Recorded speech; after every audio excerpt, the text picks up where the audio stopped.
Welcome back to Alpine Garage Sports, folks. I am Chris, and we're in the garage today on a beautiful Colorado day, about 72 degrees with rain in the afternoon, which is nice because we get wildfires up here like something crazy, but we've had so much rain since the spring game. You saw the snow.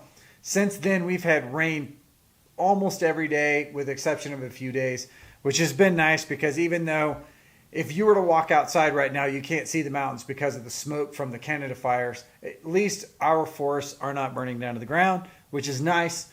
So let's get to what we're talking about today, which is ticket sales for single ticket games. Went on sale this morning for CU. You know, it wasn't that big a deal. So I was ready for it. I took today off, was on the computer really early this morning. Just kind of sat there because I knew that CU ticket sales, the way they work is when you're on the website, it will automatically, when it's time, usually about 30 minutes out, will reload into a queue. Once you're in that queue at that point, you see a bar, which I'm going to show right now, shows a little guy walking, and it'll kind of sit there for a while. Sometimes it'll be a little faster, sometimes it'll be a little slower. And you just wait patiently for your turn in line to go in and grab tickets. So I was on at 8 o'clock, probably a little more like 8:15 this morning, and the tickets went on sale at 10 o'clock in the morning. And I was just going to buy one ticket to every game just to see what the price was, what the availability was at this point. I was able to get a ticket to every game. So that surprised me. Honestly, it surprised me. I didn't think I would get a single ticket to the Nebraska game. I really didn't think so because season ticket holders obviously had first shot. Season ticket holders obviously got their tickets and then also got first shot, an extra 6 tickets per game per season ticket holder. And from there it went to interest form for season ticket folks that had put down a deposit. They could get tickets. And then today it opened up just for the general public. So I wanted to see what the season tickets would go for and whether or not Nebraska would be available. So I had made a few phone calls before this date. After the interest firm customers had already gotten their tickets, I asked, what are the chances of Nebraska tickets? Now, the cool thing about CU is you can call the number for tickets, and you're going to get a live person, and they're always nice, they're always professional, and they always give you exactly the information that they have. And most of the time, that's exactly what you're looking for. And they said, it's going to be hard to get Nebraska tickets, I'll be honest with you. So I said, okay, that's fine, we'll try. Guess what? So I went onto the website and I just pulled it up and I just let it sit. I had my phone, my computer, my laptop, which I've got here, and my home computer all on. And I just basically hang out for about an hour and a half, kind of planning this video. And then right at 9:32 actually, the queues got started. And we were in the queue on all 3 devices. Then it took 51 minutes to go from me being on that website for an hour and a half, or for a full, at least for an hour and 15 minutes, to being in the queue for 51 minutes to get a ticket. So where did I end up in that? 51 minutes to get a single game ticket. Where did I end up at? Let's go through that right now. So obviously the first game I looked at was Nebraska. Nebraska obviously is going to be the most popular game this year at home.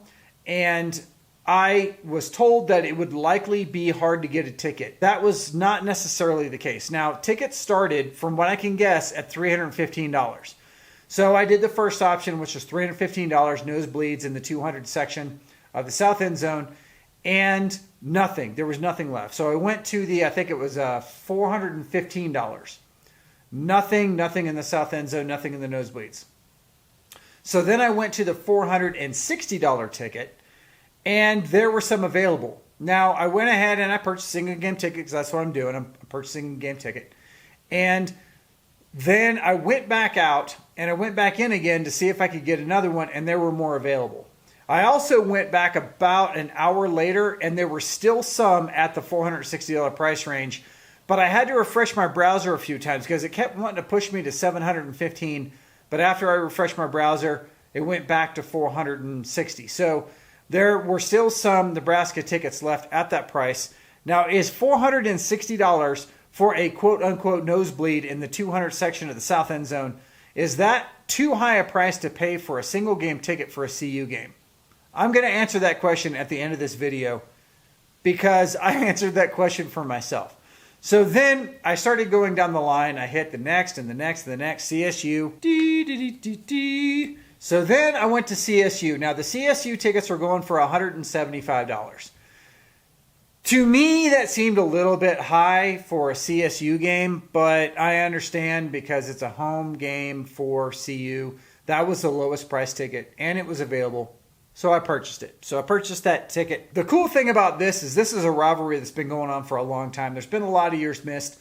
But when you're in Colorado and you have CSU, I've got a lot of friends that have gone to CSU. And my daughter, who goes to CU, has her best friend goes to CSU. And of course, she's going to be at that game because she's a student. So why not go to that game, purchase a ticket to that game? We got a ticket to the CSU game for $175. So all in all, still not bad for Prime's first year. All right, next, the USC game. Now, I honestly thought the USC game would be hard to get a ticket for. That was not the case, guys. So I bought a ticket for $185. So $10 more than the CSU game for the USC game. This blew me completely away. I honestly thought I would be paying $400 plus for a single game ticket. But in this particular case, $185. Now, I went back on about 15 minutes later, and the $185 tickets were gone, and they were at $225 now. So by the time this post is probably going to be in the 400s or 500s. At single game ticket sales time, there were still some available at the lowest price. All right, next, Stanford, which I thought would be the lowest ticket price. And I was wrong. It was not the lowest price. In fact, it was the same price as the CSU game. So this blew me away, $175 for a Stanford, Colorado ticket. So of course, what did I do? I went ahead and bought one. Just bought one. So I got one. Then we get to Oregon State. Now, Oregon State last year was a very good team, above 10 wins, or I think they maybe had 10 wins. And this year they had DJU coming to town, and they're expected to be better than they were last year. So you're considering that they're probably going to be in the hunt for a Pac-12 title possibly. And so I would expect this game to be one of those mid-range games where a single ticket would probably go for in the 200s or 300s. But no, it was the lowest ticket price of every ticket that I paid for, with the exception of Arizona, which was the same price. So Arizona and Oregon State were right at $105. And at $105, you know, I'm buying those tickets. So I just went and bought one ticket each. Both Oregon State and Arizona, $105. The Arizona game, I don't know there's going to be much there. The thing I like about the Arizona game is that MLC will be playing. So at that point, I'll be able to see our players, our new team, and also see a member of our old team playing for another university. So that would be fun. I think that would be fun. So we went ahead and got a ticket for that one as well, just to buy a ticket. So as you can see, the tickets really weren't that bad. So when you're looking at the just getting into the stadium, those were the prices. Now, obviously, they go up from there. When you start moving around from the south end zone to the east side of the stadium, ticket prices went up. When you went into the Flatirons Club, which is the club on the west side, or you went into the Champion Center, which is going to be where basically Prime's office is and all of the facilities that you see in all the well-off videos, that is the Champion Center. Those were going for more, obviously. But you're looking at, for the Flatirons Club, which is a pretty good mark to kind of enter the clubs, the Nebraska game was right at about $1,000. And there were some available. I didn't grab one of those just because I'm just trying to buy a single game ticket. I started to look down, and actually the Oregon State game was the least expensive Flatiron Club ticket at $405. That's not bad, guys. That's really good. And they're probably still available, so if you want one, you can go sit in the Flatirons Club, which is kind of that older building on the west side of the facility. To me, that is the iconic club right there, because it's in every TV shot from every game ever put out for CU. So that, to me, is kind of the quintessential thing. Now, I didn't get a Flatirons Club ticket, but that's okay. But that just goes to show you that, you know, the Prime effect with raising ticket prices, and everybody thought there was going to be Armageddon and things like that. Honestly, in my opinion, it wasn't that bad. Most of these games I would consider to be affordable. Not affordable like they have been in the past, but affordable compared to what I thought they would be, and compared to what I had seen on, for instance, CU Parents page and things like that. I mean, there was all kinds of insanity going on there about what the ticket prices were going to be. And paying almost $500 for a single game ticket for the Nebraska game, was that a good investment on my part? And I'm going to say this. Yes, it was. And this is the reason why, guys. The game that's playing above me now is the 1989 Nebraska CU game. This was the game that really kind of let us know the first year that CU was going to go to a national championship at some point. And beating Nebraska at home in this game changed my life. And I cannot explain to you. In fact, the orange that I have sitting right here is gone now because it rotted, but I've got more in there.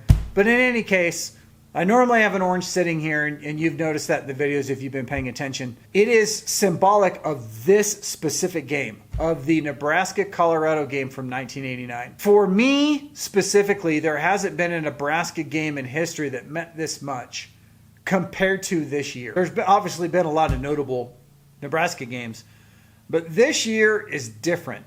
It kind of feels a lot like 1989. And for those of you who have been watching this channel, you know that I am permanently stuck in 1989 CU Buffs land. And that stated, that was not the year they won the national championship.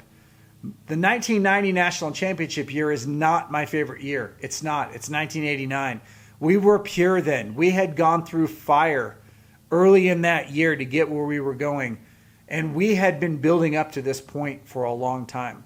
And that loss to Notre Dame in that game was not only devastating, but somewhat tempered CU fans at the time to be able to handle the last, let's say 20 years. I never once spoke a bad word about CU since, 2000, let's say 4 or something like that, when we started to get really bad. No one that I know of ever heard me say a single bad thing about him, because we go through these cycles. That's just the way it is. We knew McCartney being here was going to give us some great benefits, but it wasn't going to last forever. And if someone didn't pick up the ball and run with it, then we were going to lose that. And then in the early 2000s, things just started to fall apart. And that's just the way things are. But this year is different. This year is different. This year is the year that we get back on top. And Prime is going to give us a decade's worth of relevancy here, regardless of how long he stays. And it's important to us, this Nebraska game is the quintessential game in 3 decades of football. I'm going to say that right now. In 3 full decades of football, this is the quintessential game. So, $460, I don't care if I have to sell a car. I'm going to go to this game.